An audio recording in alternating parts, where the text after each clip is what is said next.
Are your clients burning you out? If you're a health or a life coach and you're starting to get resentful of your clients, you're starting to feel tired and exhausted when you're seeing them, if your coaching business in general is feeling a little bit heavy, then today's episode of the show is for you. We're going to explore what it means when you are starting to get burnt out from your clients and your coaching business and how to turn that situation around. Let's dive in. Hi there, welcome to the Wholehearted Business Show. I'm Laura. I help heart-centered and highly sensitive health and life coaches get more clients, grow their businesses, and live the best lives while they do it. And today on the show, we're talking all about what to do, how to turn the situation around when you are feeling really burnt out from your clients, from your coaching business in general, what needs to change, how can you get over the situation, all of that stuff. Because especially if you are heart-centered and highly sensitive, it is really easy for your clients, your coaching work and running your coaching business to lead to you feeling a little bit burnt out. And we're going to explore what that means and how to overcome that today. Before we get into that, just a little reminder that the show is going to be on a 2-week break. I'm having my little summer holiday break from the show, but we'll be back on the 25th of August. So this is the last episode for 2 weeks. One of the reasons that I take a break is to avoid getting burnt out, which obviously we're going to chat a bit about today. So as I said, it is really, really common to feel like this. I think that there are different kind of versions of what this looks like for different coaches. I've worked with a lot of my clients who have been feeling burnt out in their businesses. In fact, it's a very, very common situation that we deal with. So if you are feeling that way, please know that you're not alone. And there's different ways that this can look. Again, we're going to explore all of that today. So the first thing is, there's a big difference, I think, between being completely burnt out and being on the verge of burnout. I think if you recognise in yourself, and again, I'm preaching to the choir here, you guys are health and life coaches, you will know like where you're at in this. But if you are completely burnt out, you will be at the point where you can't work, you will be completely done. You will need to rest, you will need to step back, like all of that stuff. Like a lot of the tips I'm going to share here are not for you because you will just need to rest. You will need to not do anything, like if you are completely burnt out. If you recognise that you are on the verge of burnout and that you need to make some changes in order to change the situation, then this is going to be more applicable for you in that situation. And again, we're all heart-centered, highly sensitive, potentially neurodiverse.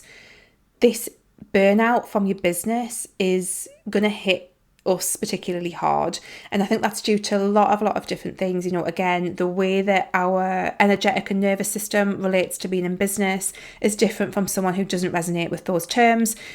It is an issue for a lot of us, and we need to recognize how we can manage that in our businesses. And again, it's going to be very unique. So, try and take what I share and apply it to your own situation. But it is particularly a thing if you are highly sensitive, heart-centered, or neurodiverse, because it will hit you harder.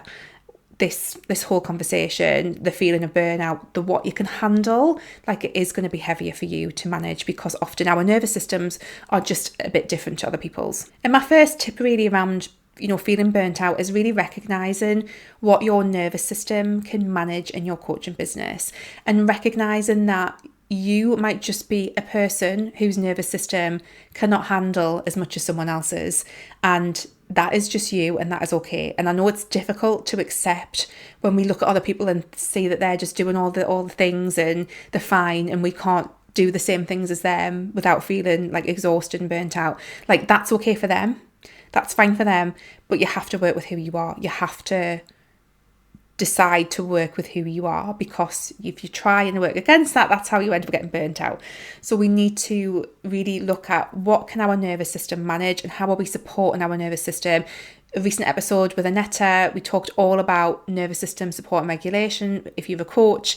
So do check out that episode of the show. I will put a link to it. So go and check that out, because we talk a lot about this thing. But when we are coaching people in our business, when we are holding space for people, when we are showing up in our business, when we are managing our business, that is a lot for our nervous system to have to deal with, and we need to support it in order to not get burnt out. If you're on the verge of burnout, looking at what you can do to support your nervous system can be really, really helpful as well. Supporting your nervous system can look like just including a couple of key practices every day, every week, before you see clients, after you see clients, whatever it needs to look like for you, that is going to just help you hold that energy and manage that energy better.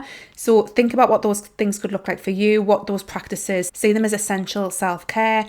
What do you need to be doing to support yourself as you work in your coaching business. The next thing is that your niche does matter here, and you might not automatically think that this is relevant, but it is massively relevant.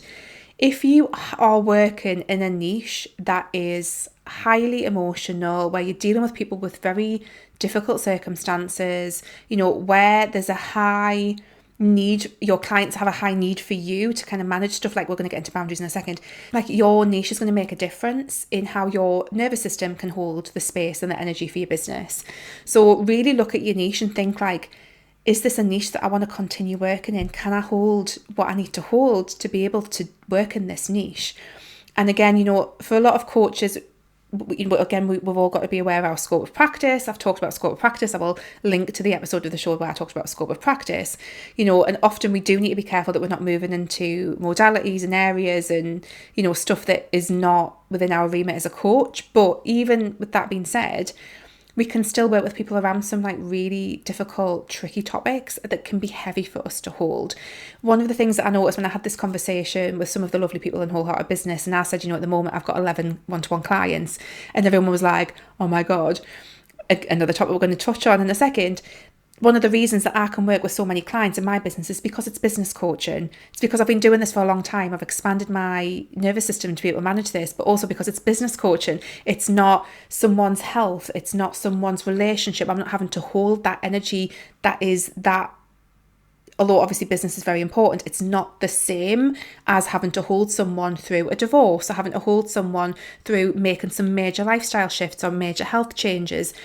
Like, I can work with more clients than perhaps some of you guys can, and part of it is recognizing that your niche is going to make a difference. The type of work that you're going to do is going to make a difference to what you can manage. Obviously, boundaries are huge, and again, this is really difficult for all of us highly sensitive, heart-centered people. We want to just give, we want to just be available for people, we want to please people. All of that stuff can massively come up and can be a real huge issue when it comes to feeling burnt out in your coaching business. We just want to give and give and give and give, and often we are over giving in relationship to the amount of income that we are receiving or what we're getting back. The energetic exchange is completely way off. So the first thing to start off with here is, if you are on the verge of burnout, was really take a good hard look at your business and think, where do I need to have some boundaries in place here? Boundaries with other people, boundaries with your clients. Like, are you answering messages when you're not supposed to be at your desk? Like, what boundaries do you have in terms of like when you can switch off from your business? Are you seeing clients on evenings when like working on an evening it just completely drains you? Like, set some boundaries in place. Trust me, it is worth doing this.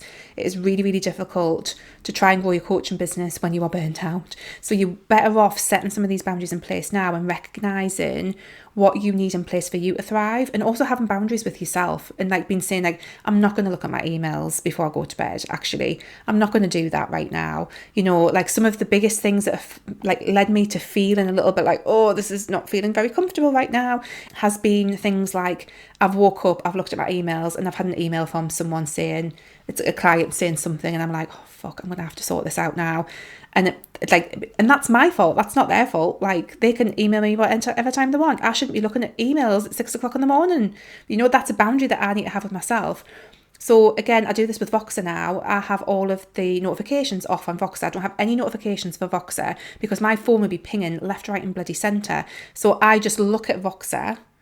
At that time, I don't have any notifications on for email. I will look at my inbox and try and be boundaried with myself around it, but also communicate boundaries with your clients.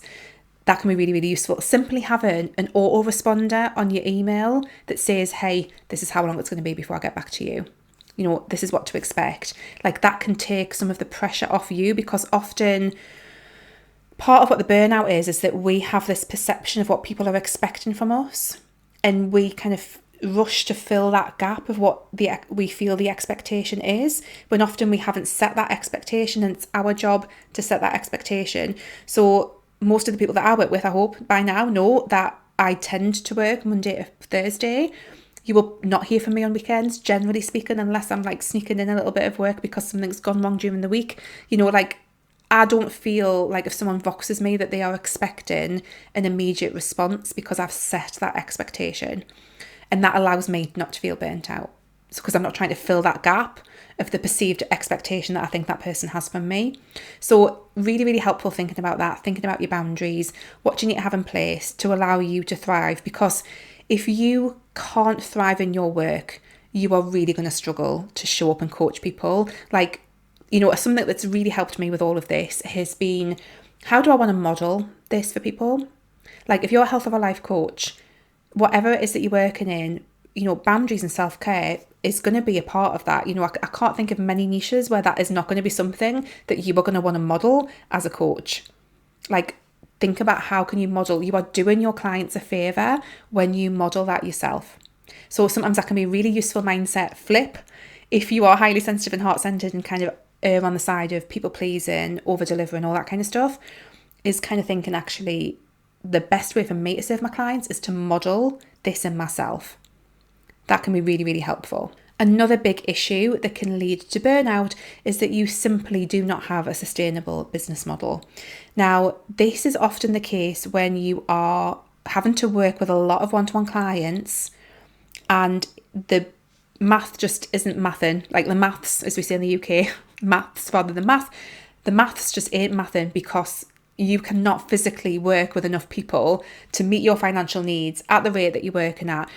That is like often a bit of a business model issue, because if all you've got available for people is one-to-one coaching, and again, big caveat here is that your business model at the start of your business should not be the business model after you've been going for a couple of years, ideally, because it's often not sustainable. I mean, that does come in with a big truth, is that for a lot of coaches, working with people one-to-one is not actually a sustainable business model, just doing one-to-one work. For a lot of people, for some it will be, but for a lot of people it won't, because of the number of clients and the space that you need to hold. Again, depending on your nervous system, depending if you're highly sensitive or heart-centered, it's going to be hard. So looking at what your business model actually is and like looking at, can I actually sustain this? Can I work with that number of people in order to make that amount of money? Is that sustainable? Does that make sense? Like, that's quite an important conversation to have with yourself.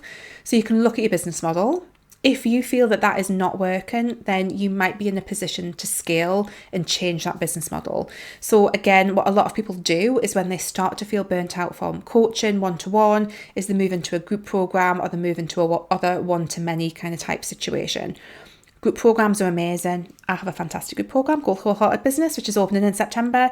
Everyone should join it. It's fantastic. I will put the link in the bio for you to go and join the waitlist. We open in September. However, there is still a version of you having to hold space.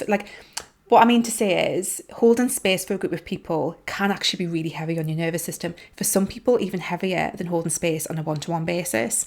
It's a different thing. And, you have to sometimes build yourself up to that. So it's not the quick fix that you sometimes think it is if you are nearing burnout. It's not always the easiest answer, but it can be a solution, as can other small digital products and things like that. But again, we have to be careful that we're looking at our business model in amongst this, because if you're going to transfer some of your income that was previously in one-to-one client work into more kind of passive sources, and I say passive with a big kind of big air quotes, because you still have to do the work to market that, you need a higher volume of people to make that profitable. And again, that's your business model, looking at things there. So all of these things tend to come into play when it comes to feeling burnt out and exhausted in your coaching business.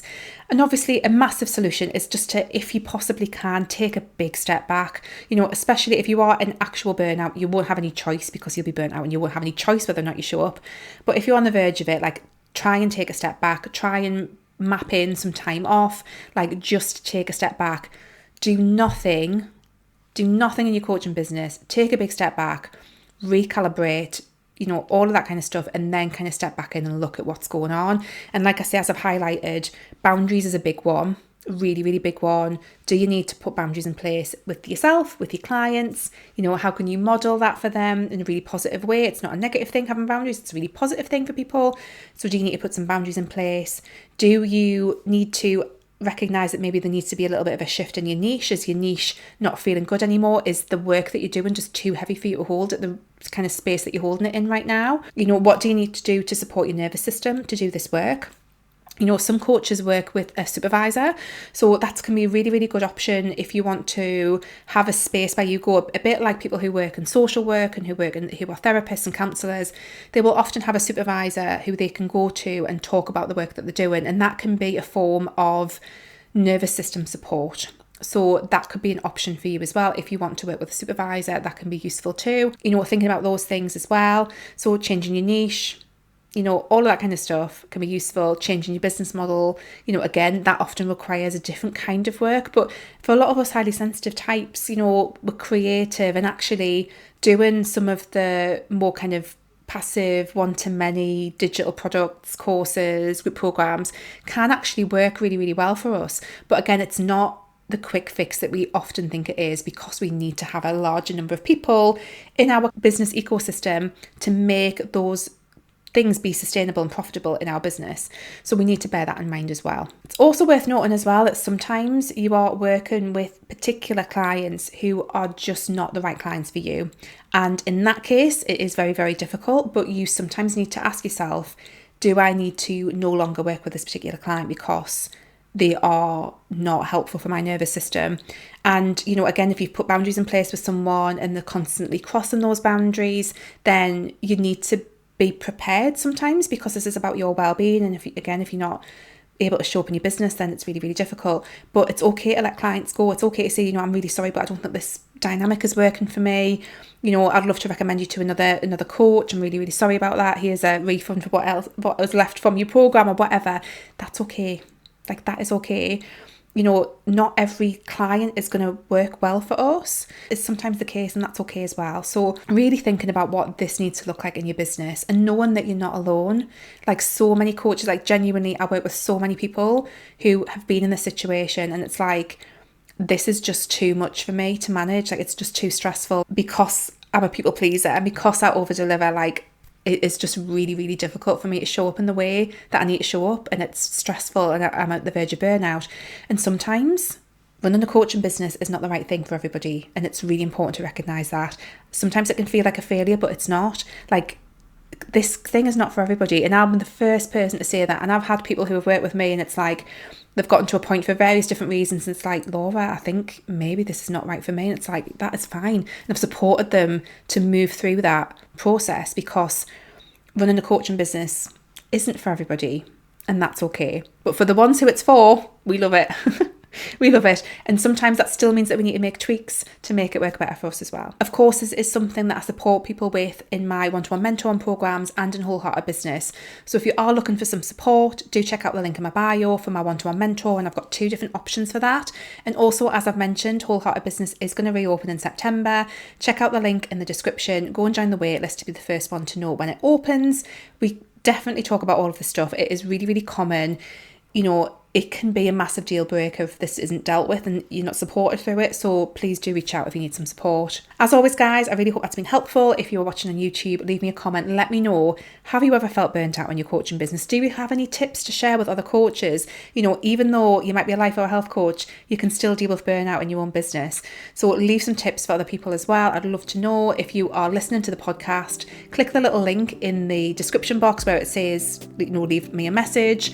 Leave me a message, tell me what you've enjoyed about this episode. I'd love to know what tips you have for supporting yourself and others through burnout. I will see you in 2 weeks' time. Take care. Bye.